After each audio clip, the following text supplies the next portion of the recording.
Welcome to Manitowoc, Wisconsin and the Manitowoc Public School District. What we're about to cover today in this video is the standard response protocol.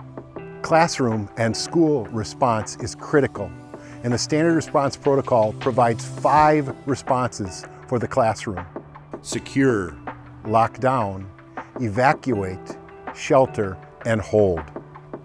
Manitowoc Public School District is expanding to these 5 response protocols for an all-hazards approach to any event or emergency or crisis that may happen on a school or school campus. The video that you'll watch today will provide you a brief introduction into the standard response protocols from a classroom perspective. Secure. Why do we use secure? There's something dangerous outside of our school building. Maybe criminal activity or some other dangerous activity outside of our school building. For secure, students and staff may hear an announcement that sounds like this. Attention students, secure, get inside, lock outside doors. Secure, get inside, lock outside doors.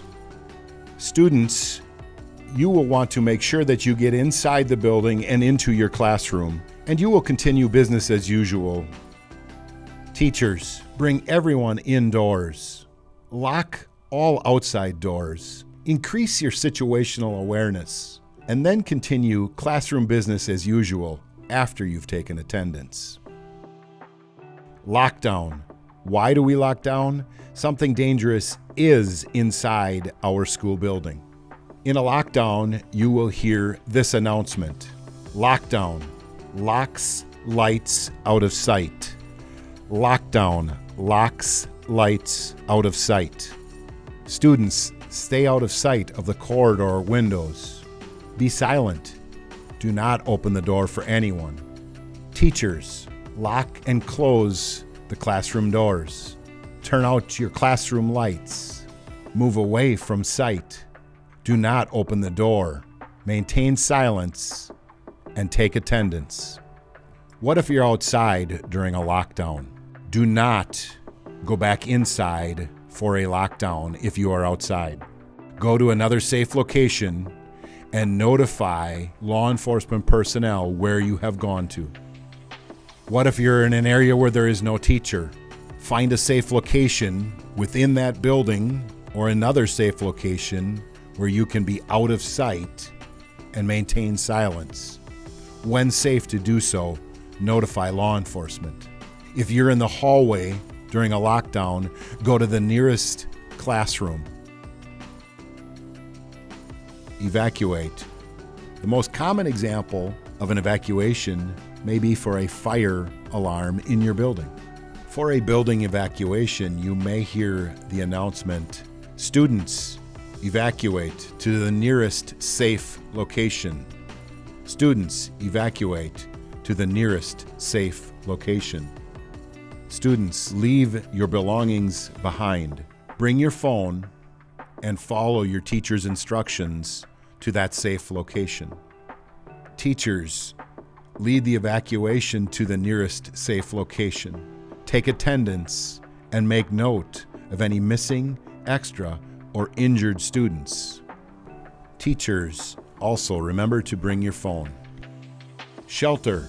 For a shelter, we will announce the hazard, for example, a tornado, and then we will announce the safety strategy. An example of shelter may sound like this. Attention students, shelter, tornado, evacuate to your shelter area. Shelter, tornado, evacuate to your shelter area. The last response protocol is a hold. Why we do a hold? The halls need to be kept clear. For example, you may hear the announcement, attention students, hold in your classroom, clear the halls. Hold in your classroom, clear the halls. Students remain in your classroom until the all clear is announced. Teachers, close and lock your classroom door. Continue business as usual in your classroom after you take attendance.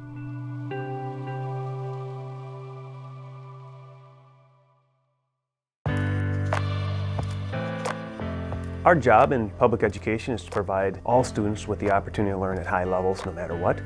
And it's not possible to do that if students do not feel safe and welcomed. So it's important for our staff, first and foremost, to feel like this is a great place to work and feel safe and have belonging. But it's also critically important for our students to feel safe. In order to do that, we have to have some protocols and we have to have an environment that students feel like there's a process in place for our safety and well-being. School safety is important to many members of our organization, and the reason why it's kind of very near and dear to me is that when I come to work, and as well as everybody else in this organization, we have the responsibility of 33,000 other people within a community, not to mention all those within the schools, and many of us being parents, it's kind of hard when a crisis does arise that your focus wants to be on your loved ones.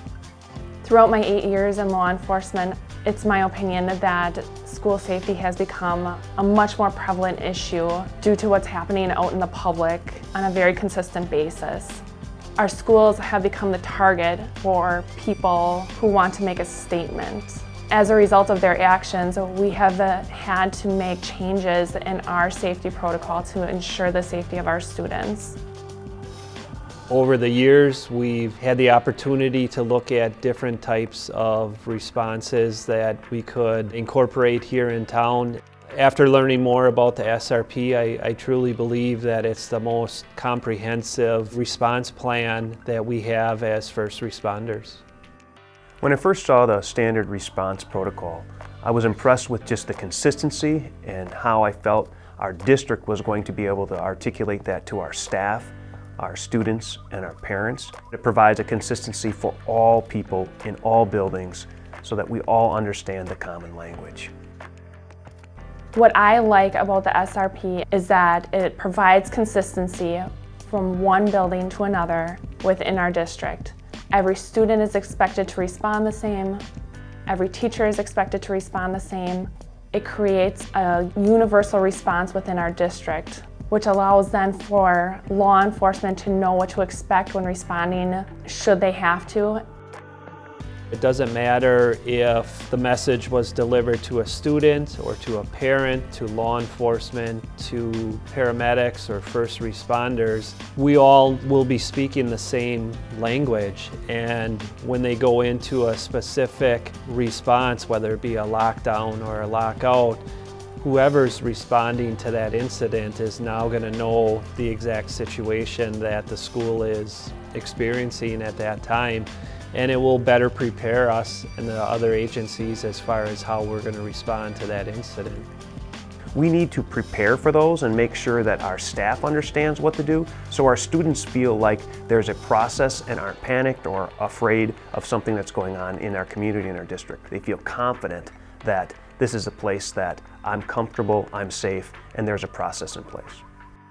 Dispatch to all EMS units responding, just so you know, door U Union, there will be students coming out that are uninjured with their hands up going to the elementary school.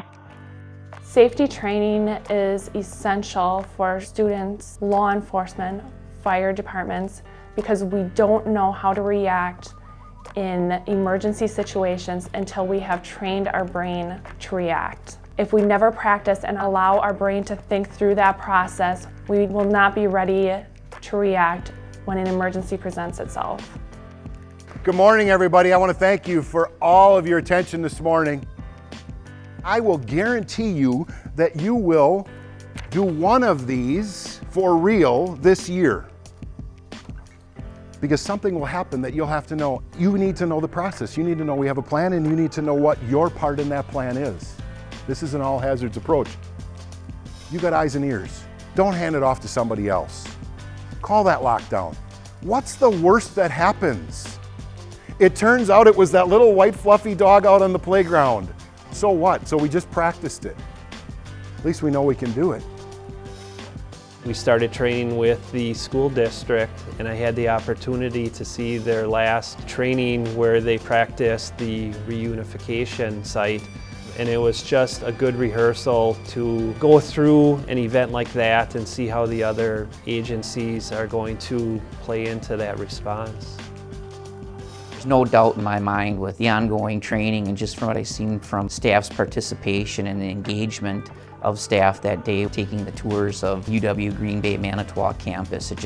Personally, it was just a very warm feeling inside, and know that we're making a safe environment for all the children of Manitowoc. As a parent, school safety is incredibly important to me. When my kids go to school, I want them to have the knowledge and the capability to respond to an emergency should there ever be one. Without that training and that knowledge base, they become a victim by simply not being informed. I would not wish that on my kids, and I would not wish that on anybody else's kids. Our children are the most important people to us. I think about that every time I leave for work in the morning or I see my daughter get on the bus, and we just want to ensure that we're sending them to a place that's going to be safe and that they can develop into adults.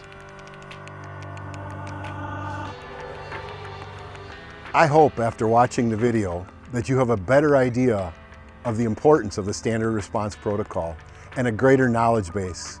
The key component will be knowing the plan, practicing the plan, and implementing the plan. I'd like to conclude by thanking John Michael and Ellen Keys and the I Love You Guys Foundation for their dedication, devotion to school safety, not only in Manitowoc, but across this country.